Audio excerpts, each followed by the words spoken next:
उसके बाद पुलिस वाले ही हमको खींच करके मेले में जगह जगह घुमाते घुमाते यहाँ लाके खड़ा कर दिए हैं। वहाँ अव्यवस्था हो गई और हम कोई प्रोटोकॉल मांगते नहीं है, विशेष व्यवस्था मांगते नहीं है, क्योंकि हमें मानते हैं कि गंगा स्नान करने वीआईपी बन के नहीं जाना चाहिए, माँ की गोद में जाने के लिए बच्चा बन के जाना चाहिए। मौनी अमावस्या पर स्नान करने के लिए शंकराचार्य स्वामी अवमुक्तेश्वरानंद आज संगम पर जा रहे थे तो उनको रोक दिया गया और प्रशासन उनको उनके आश्रम तक छोड़कर आया है।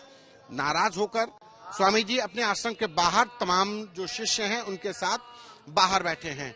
ये उनका आश्रम है, माघ मेले में स्थापित किया गया है। उनके समर्थक, उनके शिष्य यहाँ पर मौजूद हैं और स्वामी जी खुद रोड पर अपने सिंहासन पर विराजमान है। श्री राम का कीर्तन हो रहा है। महाराज जी हमारे साथ हैं। महाराज जी, आज अब आप यहाँ पर धरने पे बैठ गए हैं, क्या है, क्यों? मतलब प्रशासन कह रहा है कि आप बिना अनुमति के गए थे। प्रशासन कह रहा है कि माघ मेला में ऐसे किसी पेशवाई या लाव लश्कर के साथ जाने की अनुमति नहीं होती है। ऐसा है कि पहली बात तो ये कि हम कोई धरने पर नहीं बैठे हैं। हमको प्रशासन के लोग हमारे लोगों को ले करके चले गए, हमको अकेला कर दिया। उसके बाद पुलिस वाले ही हमको खींच करके मेले में जगह जगह घुमाते घुमाते यहाँ लाके खड़ा कर दिए हैं। उनका कहना था कि आप शिविर में चले जाइए। हमने कहा हम तो त्रिवेणी स्नान के लिए निकले हैं, तो बिना स्नान किए कैसे शिविर में जाएं? तो इसीलिए हमको शिविर में हम नहीं जाएंगे। तो उन्होंने यही हमको छोड़ दिया। जैसे उन्होंने छोड़ दिया, हम यहाँ बैठे हुए हैं। हम कोई धरने पे नहीं बैठे हैं, प्रशासन ने यहाँ हमको छोड़ा हुआ है। तो प्रशासन जब हमको यहाँ छोड़ देता है तो वो जहाँ जाए ले जाएगा। हम प्रतीक्षा कर रहे हैं और कहीं ले जाना चाहेगा ले जाएगा। हम तो उसी की अभिरक्षा में अपने आप को मान रहे हैं। प्रशासन का ये कहना है कि आपको आपके शिष्य ही यहाँ तक छोड़ के आए। असलियत में आपके रथ को लेकर के कौन आया था यहाँ तक? भाई वही तो हम बता रहे हैं, पुलिस वाले लेके आए हमको यहाँ पर और उन्होंने यहाँ हमको छोड़ दिया। इसके पहले मेले में कई जगह ले गए, वो ले जा करके वहाँ छोड़ देते थे। 15 मिनट बाद फिर आते थे, फिर वो दूसरी जगह ले जाते थे, फिर वहाँ छोड़ देते थे, फिर तीसरी जगह ले जाते थे। ऐसे करते करते हमको यहाँ लाए और यहाँ छोड़ गए। अब जब छोड़ गए तो हम यहाँ पर जैसे छोड़े गए वैसे ही बैठे हुए हैं। प्रशासन का कहना है कि आज माघ मेला के मौनी अमावस्या के स्नान में बिना अनुमति के आप गए थे। आपसे कहा गया कि वहाँ पे भीड़ बहुत है, भगदड़ मच सकती है। आपने व्यवस्थाओं को रोका, व्यवस्थाओं में अवरोध किया, आम लोगों की ध्यान नहीं दिया। ये प्रशासन का आपके ऊपर आरोप है। देखिए ऐसा है, प्रशासन है, जो चाहे आरोप लगा सकता है। लेकिन सच्चाई क्या है? सच्चाई ये है कि हम पिछले 40 वर्षों से हमारा शिविर यहीं लगता है, त्रिवेणी रोड पर। यहीं से निकल करके अपने जो शिविर के लोग शिविरार्थी होते हैं, वही परिवार होते हैं हम लोगों के, उनके साथ पैदल जनता के बीच में जनता जैसे हम जा करके स्नान करते हैं। तो कभी कोई बाधा तो हमारे कारण से अभी तक रिपोर्ट नहीं हुई है कि हमारे कारण कोई बाधा आई। 3 वर्ष पहले हमारा ज्योतिष पीठ के शंकराचार्य के रूप में अभिषेक हो गया। जब अभिषेक हो गया तो ज्यादा लोग हमको जान गए। तब जब हम जाने लगे, एक बार हम पैदल ही जैसे जाते थे वैसे ही गए, तो हमने देखा कि बड़ी अव्यवस्था हो रही है। जैसे ही लोगों को पता चल रहा है कि हमारे बीच में शंकराचार्य जी जा रहे हैं, तो लोग जो है झूम पड़ रहे हैं। कोई सोचता है कि हम छू लें, कोई सोचता है हम देख लें। तो ऐसी परिस्थिति में हमारे लोगों ने सोचा कि एक पालकी में आपको बैठा देते हैं तो ऊपर हो जाएंगे आप। ऊपर होने से लोग देखेंगे, जहाँ हैं वहीं से आशीर्वाद हो जाएगा, तो कोई दौड़ेगा नहीं। और फिर पिछली बार ऐसा ही किया इन लोगों ने। 2 बार से हमको पालकी में ही ले गए। माघ मेला में आप पहले भी ऐसे ही गए? हाँ, माघ मेले में हम 40 साल से, आज की बात नहीं कर रहे हैं, और पालकी में 2-3 साल से जा रहे हैं। तो जब हम गए तो बड़ी सुविधा हो गई, क्योंकि फिर कोई भगदड़ नहीं मची। ऐसे हम कर देते थे, सब लोग संतुष्ट हो जाते थे। तो वो 2 साल से किसी ने कोई रिपोर्टिंग नहीं की कि हमारे कारण वहाँ अव्यवस्था हो गई। और हम कोई प्रोटोकॉल मांगते नहीं है, विशेष व्यवस्था मांगते नहीं है, क्योंकि हमें मानते हैं कि गंगा स्नान करने वीआईपी बन के नहीं जाना चाहिए, माँ की गोद में जाने के लिए बच्चा बन के जाना चाहिए। तो हम बच्चा बन के जाते हैं। ये जो पालकी है, ये हम इसलिए नहीं कि हम विशेष हुए ये दिखाने के लिए, ये इसलिए कि ताकि जनता जो है झूमे ना, भगदड़ ना मच जाए। तो दूर से ही लोग देख लें, उनको संतोष हो जाए। प्रणाम करने का सबको मन रहता है, आशीर्वाद पाने का सबको मन रहता है, तो इससे सहज हो जाता है। आज भी हम यहाँ से निकले, आराम से वहां तक गए। वहां तक तो किसी को कोई समस्या नहीं थी, सब खुशी हो रहे थे, जयकारा लगा रहे थे। जब वहां पर गए तो पुलिस प्रशासन ने हमको रोका, और रोकने के बाद उन्होंने हमारे लोगों को घसीट के अपने कैंप में ले जा करके मारना शुरू किया। उसके बाद हमको बाहर रोके रहे और हमको कहते थे कि आप नीचे उतरो।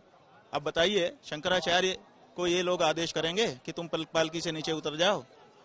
और जहां तक भीड़ की बात है, वो ये कह रहे हैं कि भीड़ में भगदड़ मच जाती। तो भगदड़ मचाने इतना विवेक हमको नहीं है कि हम भगदड़ न मचाएं। और जहां तक गाड़ी जाती है वहां तक लोग साधन से जाते हैं, जहां देखते हैं कि भीड़ हो गई वहां अपने आप उतर जाते हैं। तो जब ऐसा अवसर आ जाता जहां भीड़ होती हम खुद ही उतर जाते, ऐसी क्या बात थी। और वहां से जहां हमको खड़ा किया था इन्होंने, लगभग 10 मीटर दूरी में बहुत सारी कारें आपकी खड़ी थी। आप लोकेशन आपके लोगों ने कवर भी किया होगा। हम कह रहे थे कि वहां तक तो हम पालकी में जाएंगे, उसके बाद हम उतर करके पैदल जाके स्नान करेंगे जनता के रूप में, हमें कोई वीआईपी व्यवस्था नहीं चाहिए। वो कह रहे थे नहीं यहीं उतरो। तो अब सवाल ये है कि शंकराचार्य जी को पालकी से नीचे उतरने का आदेश देने का अधिकार माघ मेला प्रशासन को किसने दिया है? क्या माघ मेला का प्रशासन, डीएम, एसएसपी, एसपी, मेला अधिकारी इतने अधिकारी हो गए कि वो शंकराचार्य को कहें कि पालकी से नीचे उतरो और उनके कहने से, उनके आदेश से शंकराचार्य उतर जाए? ये माघ मेला संतों का है, महंतों का है, सनातनियों का है कि पुलिस प्रशासन और राजनेताओं का है? हमको बताएं, वीआईपीओं का है? मेला प्रशासन का कहना है कि आपके लोगों ने बैरिकेडिंग तोड़ी, बैरिकेडिंग तोड़ करके पहुंच। सुनिए, बैरिकेडिंग तोड़ी उन्होंने माइक में भी कहा, कई बार कहा, एक बार नहीं कहा। हमारे सामने आकर के माइक में वो ये बात कहते थे। सवाल ये है कि हम जब यहाँ अपने शिविर से निकले, पहले से हम लोगों ने लिखित सूचना दी हुई थी कि हम जाएंगे। हमारे लिए उन्होंने, पुलिस ने व्यवस्था बनाई थी। एक इंस्पेक्टर अपने पुलिस पार्टी के साथ यहाँ आया, उसने कहा आप लोग कब निकल रहे हैं? हम लोगों ने कहा 9 बजे। वो 9 बजे यहाँ से लेके चला। उसके बाद पुल के पास गया, वहाँ पुल पर बैरिकेटिंग थी, सही है, हम बैठे थे इसमें, हम देख रहे थे। उसने पुलिस वालों से बात की, बात करने के बाद बैरिकेटिंग खुली और खुलने के बाद हमको लेके गया। जो पुलिस वाला हमको पायलट, जो हाँ वर्दी था, वो इसी क्षेत्र का प्रभारी है, वो सामने और वीडियो में सब अंकित है। वो जो पुलिस वाला है उसने पुलिस वालों से बात करके बैरिकेटिंग खुलवाई, तब हम लोग गए। अच्छा, अगर यहाँ कुछ गड़बड़ी हमारे द्वारा हुई थी तो वही पुलिस वाला खड़ा हो जाता कि महाराज जी आपके लोग अब व्यवस्था कर रहे हैं, हम आगे नहीं ले जा पाएंगे। लेकिन उसने तो कोई रिपोर्टिंग नहीं की, वो तो लेकर के हमको संगम तक गया। तो जब पुलिस वाला ही हमको लेकर के जा रहा है, हमारे पास निजी सुरक्षा भी सरकारी है, वो भी हमारे गवाह हैं, उनसे आप पूछ लीजिए किसी ने कोई अव्यवस्था मचाई हो। तो जब ऐसी कोई अव्यवस्था मचाई नहीं, कहते हैं कि बैरिकेड गिरा दिया, वो तो भीड़ में गिर गया होगा।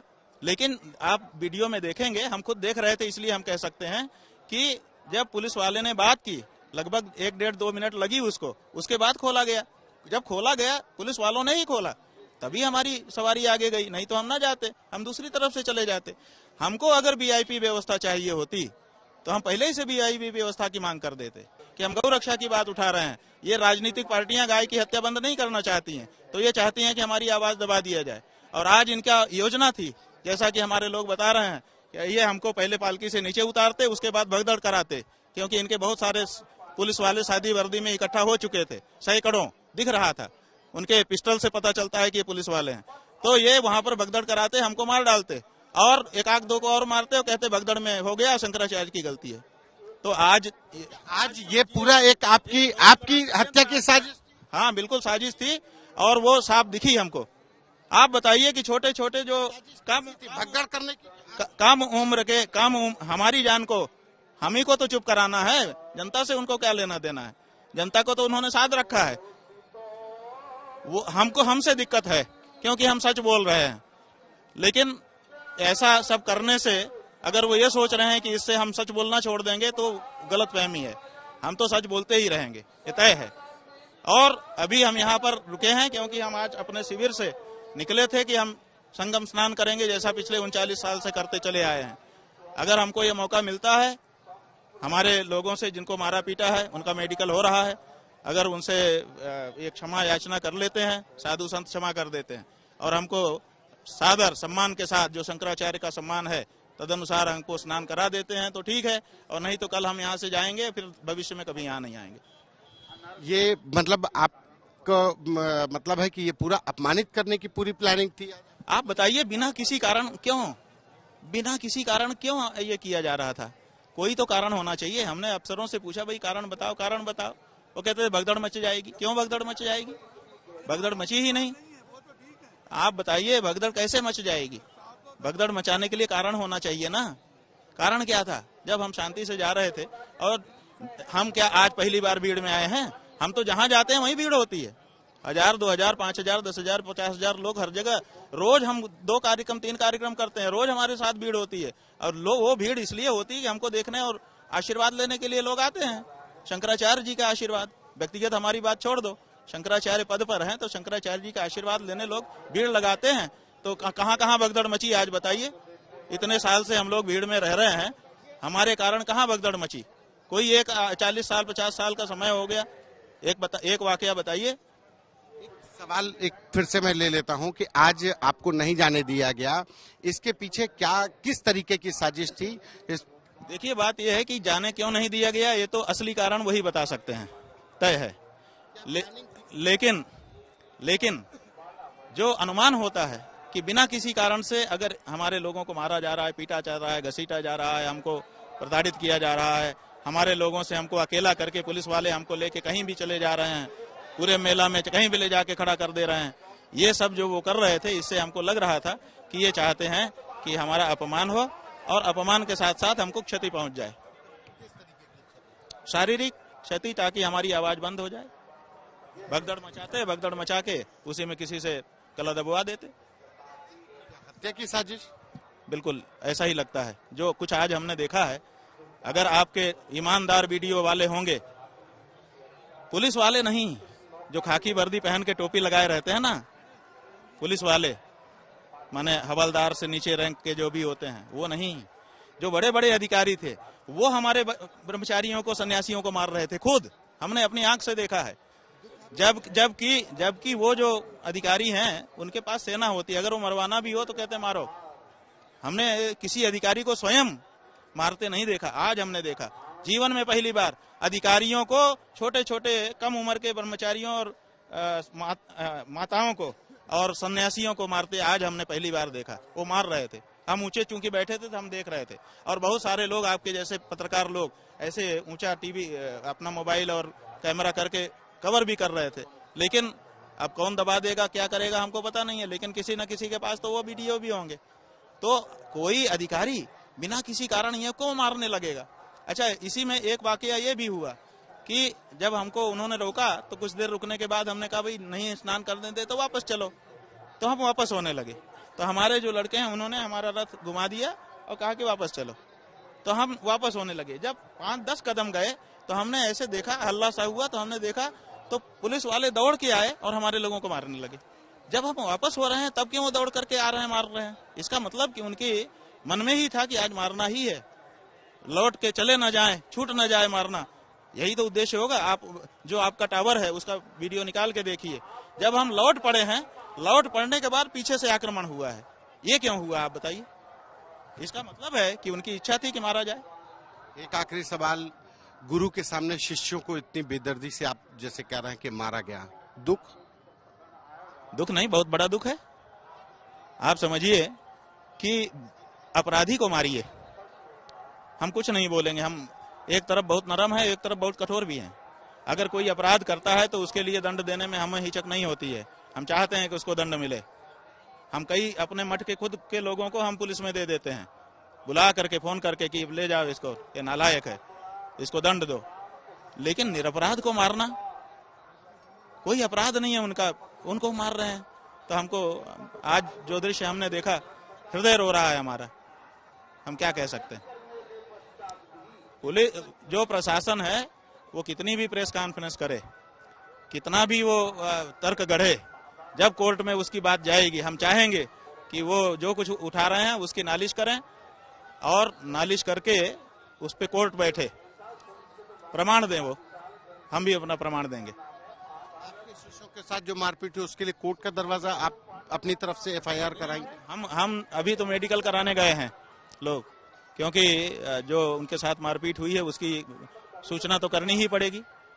तो हम लोग तहरीर बनाएंगे, तहरीर देंगे, जब वो लोग लौट के आ जाएंगे वो तहरीर देंगे। कौन अधिकारी थे, किसी को जानते हैं, कोई ऐसे सादे में था, वर्दी में? से नहीं जानते हैं, लेकिन वीडियो सबका है, सबका चेहरा हमारे लोगों ने फोटो खींचा है, वीडियो बनाया है, सब पता है।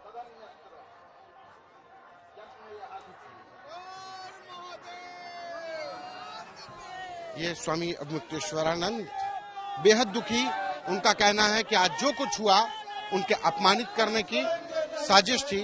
उनको अपमानित करने की प्लानिंग थी और इसी अपमानित करने की प्लानिंग में आज उनको स्नान नहीं करने दिया गया। और यही वजह है कि तमाम उनके जो शिष्य हैं यहाँ उनके मेले के सामने नाराज हैं, सड़क जाम करके प्रदर्शन कर रहे हैं। मांग है कि इसमें उचित कार्रवाई की जाए, जो भी लोग हैं उनके ऊपर कार्रवाई हो, चाहे वो जिम्मेदार लोग हों, चाहे वो अफसर। लेकिन इतना जरूर है कि इस पूरे प्रकरण में स्वामी अवमुक्तेश्वरानंद ने एक बड़ा आरोप लगाया है कि आज इस हंगामे के पीछे उनकी हत्या की भी साजिश हो सकती है। कैमरा पर्सन नीरज के साथ संतोष कुमार।